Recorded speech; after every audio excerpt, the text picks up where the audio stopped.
Okay, we continue.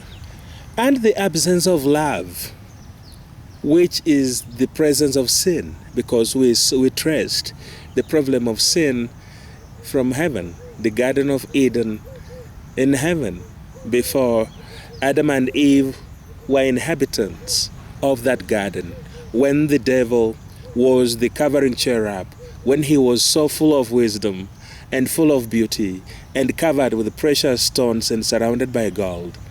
I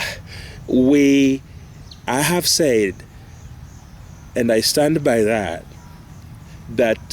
sin is the absence of love.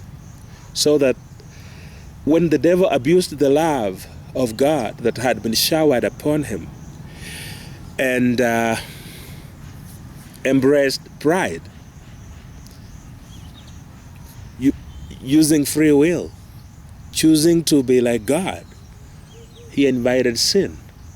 And the moment sin was found in him, he was thrown out of heaven. Eventually, we see him introducing sin into the world.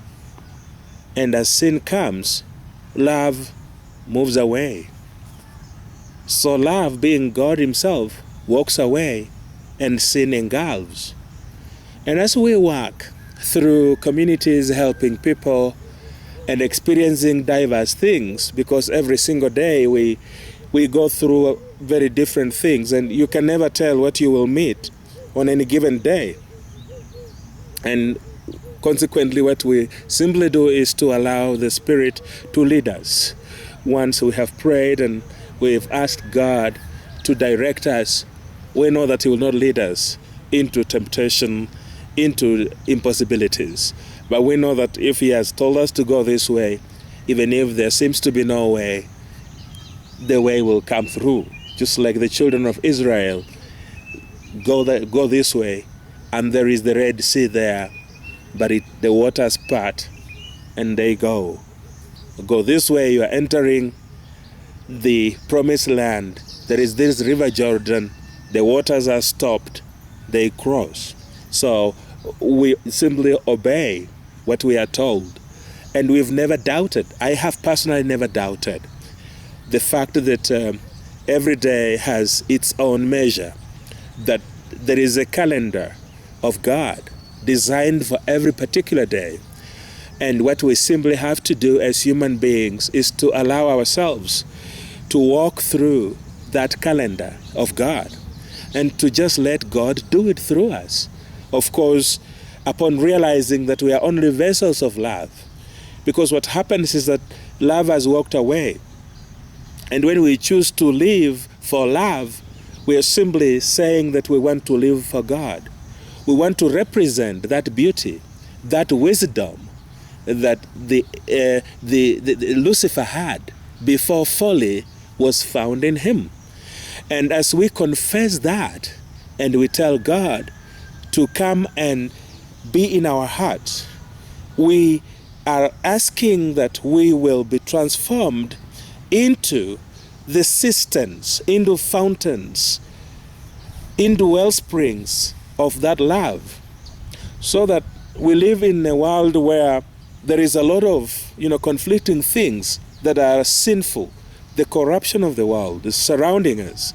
We have envy, and we have jealousy, and we have gossip, and we have fornication, and stealing, and all the things that are of the carnality of this world are surrounding us. And we are here standing and saying we want to represent that first love, that perfection, that beauty. And so, while the universe, the world is giving us all that, we see lies being said about us, people just being envious of us, people lying on us, all the things, people stealing from us, people wanting to abuse us, all those things that the world is throwing at us. When we have chosen to be different, to be loving, and to walk with love, it means that you receive what you don't give out, or you give out what you don't receive, so that when you receive hate, you put out kindness. When you receive somebody, stealing from you, you reciprocate by being benevolent and giving out, so that stories of people using others don't make you stop doing the good. You receive gossip, people talking ill of you, but you bless people by being positive, by looking at the cup as half full, not half empty, being positive, having a positive outlook, so that the world is dictating different things and you give out a different measure. And that is what makes you different. And we believe that is what makes us different from others, that we receive the wrong things. Some woman, took me recently on the side, and she saw what we had managed to do to a person who was taken, as abnormal and going to die. And we assisted this person to regain their lost glory, to regain their psychological, balance, and, be a man. And the family was coming together. And they had tried using the witch doctors and all that, and it hadn't worked. So she asked me, how did you manage to do this? And thinking about it, I told her it's not me who did that, it's God who did it. Through me. I'm simple, I'm just a human being. I'm a sinner just like you and everyone else.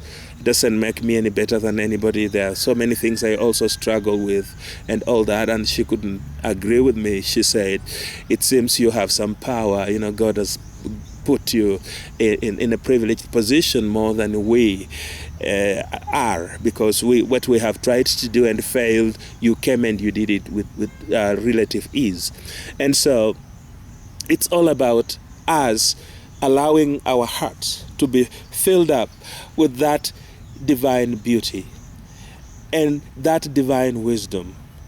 What the enemy had, what Lucifer had before he messed up by choosing to be like God, if we desire to have that within us, even as we live in an environment that is contaminated, I believe that God will come in and he will give us power to be elements of love.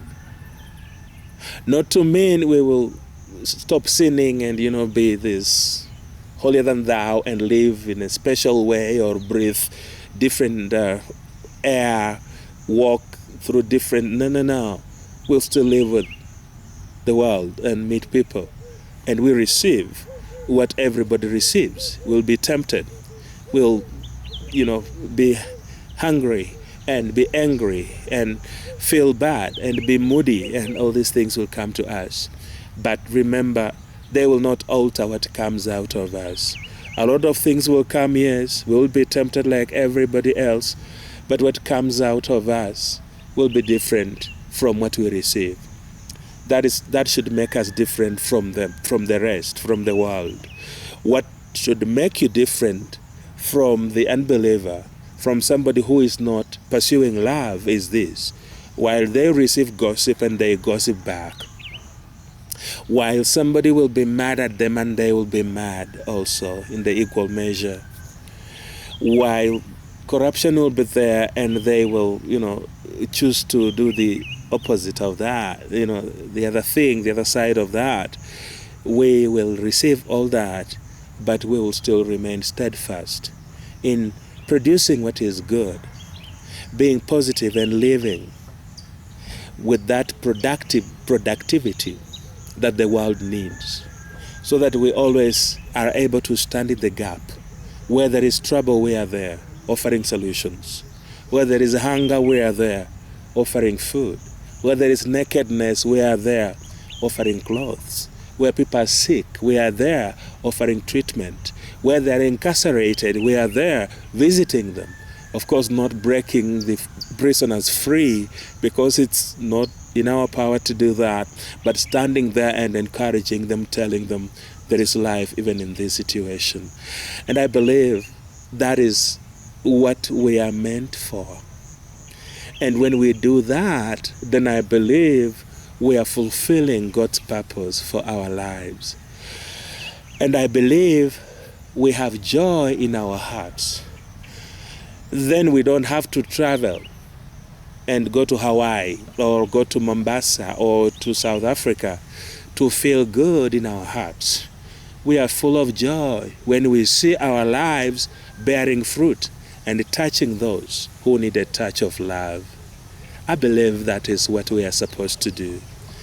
Please subscribe and hold on, because there is something more I will want to share. Nitamjua kwa alama za misumari.